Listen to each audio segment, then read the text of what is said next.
আমার ফুলকপি আলু ভাজা রেডি।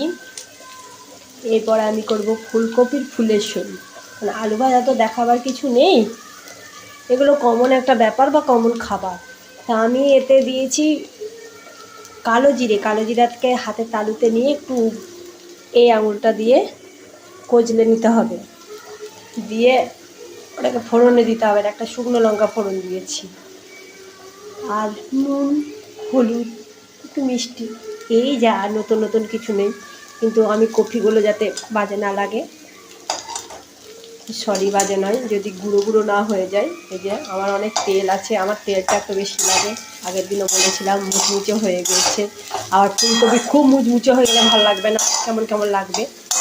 এটা কোনো জল নয়, কোনো ঢাকা দিয়ে নেই, কিন্তু খুব সিমে করতে হবে। আমি যেমন গাছ একদম সিমে দিয়ে করি সব জিনিসই, এইসব জিনিস সিমে দিয়ে করলে খুব ভালো মানে সেদ্ধটা হয়।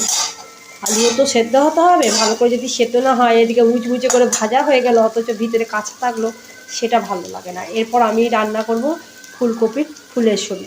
তারপরে আমার তো ক্যামেরা করার কেউ নেই, রান্নাটা হয়ে গেলে তোমাদের দেখাবো আমি তখন কি কি প্রসেসে করেছি, কিভাবে।